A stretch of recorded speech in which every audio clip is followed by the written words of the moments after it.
साथियों, स्वास्थ्य को लेकर के कई बातें कही गई है। उनमें सर्वाधिक महत्वपूर्ण बात है precaution is better than cure. और जो हमारी भारतीय दार्शनिक विचारधारा है वो भी यही कहती है कि कम से कम 100 साल, हालांकि 100 साल अब व्यक्ति जीता नहीं है, परंतु कहा यही गया है कि 100 साल तक स्वस्थ रहना हर व्यक्ति की स्वयं की जिम्मेदारी है और इसके लिए उसको प्रयास करते रहना चाहिए निरंतर। परंतु कई बार चाहते या ना चाहते हुए भी कुछ बीमारियां हमें घेर लेती है। और साथियों, इस श्रृंखला में हम ऐसी ही एक बीमारी की चर्चा कर रहे हैं जिसका सीधा संबंध पाचन तंत्र से और आंतों से है। जी हां साथियों, पाइल्स या फिर बवासीर।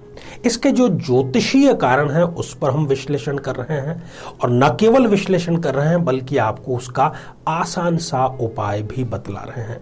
क्योंकि कारण ये होता है कि हमें कष्ट तो कुछ होता है और हम दवाई किसी और चीज की खा लेते हैं। क्योंकि यदि हम चाहे आयुर्वेदिक या एलोपैथिक या होम्योपैथिक जो भी बीमारी का हम इलाज जिस किसी भी रूप में कर रहे हैं, परंतु वहां प्रॉब्लम है नहीं। प्रॉब्लम है हमारी कुंडली में, प्रॉब्लम है हमारे ग्रहों में। और आप स्वयं अपनी कुंडली हाथ में लेकर के बैठिए। ये पूरी सीरीज हमने बनाई है और यदि आप कोई एपिसोड देखने से रह गए हैं तो आप यहाँ आई बटन में जो लिंक प्रोवाइड किया गया है यहाँ जाकर के आप देख सकते हैं और तत्संबंधी आप इलाज भी कर सकते हैं। तो आइए साथियों, बिना किसी देरी किए एक जन्म पत्रिका और उसके कुछ विशेष स्थितियों के बारे में चर्चा करते हैं। एक उदाहरण के रूप में हम खाली जन्म पत्रिका लेते हैं क्योंकि जो सिद्धांत है ये सभी जन्म पत्रिकाओं पर अक्षरशः लागू है। छठा भाव जो कि रोग, ऋण और रिपु का भाव होता है।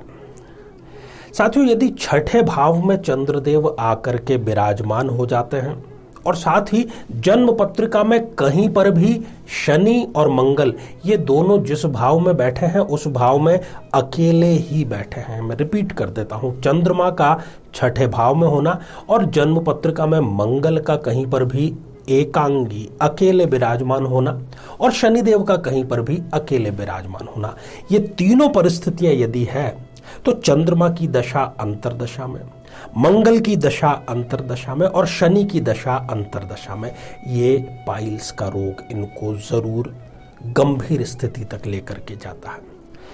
अब और कुछ विशेषताएं जान लेते हैं। जब ये स्थितियां होती है तो ऐसा व्यक्ति शत्रुजीत होता है। वो जब तक अपने शत्रुओं पर जीत हासिल नहीं कर लेता चैन से नहीं बैठता। अपने ननिहाल से उसको बहुत लगाव होता है। पैरों में खासतौर पर घुटना और उससे नीचे उसको किसी प्रकार की छोटी बड़ी समस्या सदैव चलती रहती है। अत्यधिक क्रोधित होता है। वो चुपचाप बैठा है। यदि आप उसको कुछ बात आपने छेड़ने वाली कह दी यदि, तो फिर वो अत्यधिक क्रोध का शिकार हो जाएगा। स्वयं को भी वो नुकसान पहुंचा सकता है। और शनि की जो अकेले रहने की स्थिति है वो उसकी पाचन को अत्यधिक धीमा कर देते हैं। तो पाचन प्रक्रिया जिस गति से होनी चाहिए उससे नहीं होती, कब्ज निरंतर रहता है और फिर ये पाइल्स का रूप धारण कर लेता है। छोटी छोटी बातों पर व्यक्ति घबराहट का शिकार हो जाता है। दमा या श्वसन तंत्र से संबंधित उसको कोई रोग हो सकता है। मंगल के अकेले रहने के कारण इनको भाषा पर अच्छी पकड़ होती है।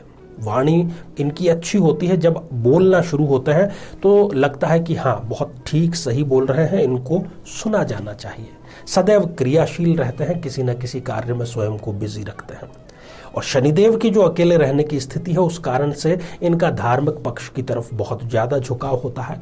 भ्रमणशील ये होते हैं, जो भी कार्य करते हैं धीरे धीरे ठीक से उसको करते हैं और सदैव अव्वल रहने, नंबर 1 रहने की इनको एक मन में धारणा रहती है और ये उसमें काफी हद तक सक्सेसफुल भी होते हैं। अब ये सारी विशेषताएं आपने जान ली, कुंडली आपकी आपके हाथ में है, तो जड़ पर प्रहार करिए। बीमारी के मामले में यदि आप सिर्फ दर्द को दबाने का कार्य करेंगे तो जब तक दवाइयां लेंगे केवल तब तक आपको रिलीफ मिलेगा, अन्यथा आगे चल करके जो है ऑपरेशन की नौबत भी आ सकती है, जिसकी कि कभी भी मैं सलाह नहीं देता हूं। मेडिकल एस्ट्रोलॉजी पर हम बहुत गहराई से शोध कर रहे हैं और निश्चिंत जानिए कि हम शोध करके उसको पूरा ठोक बजा करके ही हम एपिसोड आपके पास में लेकर के आते हैं। तो यदि ये सारी स्थितियां आपके साथ में है तो अभी श्रावण मास जो लगभग अब आ ही गया है, आने को ही है, तो श्रावण मास में आप आसपास के किसी भी मंदिर में देशी गौ माता के घी का दान जरूर करें, ताकि वो वहां पर श्रावण मास में दीप प्रज्वलन के काम आ सके। चंद्रमा को बहुत रिलीफ होगा और साथ ही ये तीनों ही ग्रह, चंद्रमा, मंगल और शनि, इनके बीज मंत्रों से अभिमंत्रित जल प्रातः काल आप जरूर उसका सेवन करें। ये थोड़ा विशिष्ट रीति से बनाया जाता है, हम भी इसको प्रोवाइड कराने का प्रयास करते हैं। इसकी उपलब्धता कम होती है, परंतु फिर भी हम प्रयास करते हैं कि अधिक से अधिक लोगों तक इसको पहुंचाया जा सके। तो उसके लिए भी आप कार्यालय में संपर्क कर सकते हैं। तो साथियों, ये श्रृंखला जो है ये अभी जारी है, क्योंकि ऐसा कोई पक्ष, देखिए हम एक बीमारी पर यदि चर्चा कर रहे हैं तो जब तक उस पर सर्वांग चर्चा न कर ली जाए तब तक उसका कोई महत्व नहीं रह जाता, यदि उसको बीच में छोड़ दिया जाएगा तो। इसलिए संपूर्ण चर्चा हो रही है, लाभ आप जरूर इसका उठाइए। तो साथियों, आप सभी स्वस्थ, समृद्ध और शांतिपूर्वक जीवन व्यतीत करें। नमस्कार। जीवन में किसी समस्या का सामना कर रहे हैं, जैसे कि शादी में देरी होना, पति पत्नी में मनमुटाव या तलाक तक की नौबत आ जाना, संतान का प्राप्त न हो पाना, नौकरी या धन प्राप्ति में बाधा आना, जीवन के प्रत्येक क्षेत्र में किसी न किसी प्रकार की बाधा आना, तो आज ही अपनी जन्म पत्रिका का संपूर्ण विश्लेषण करवाएं और पाएं समस्या से सदैव के लिए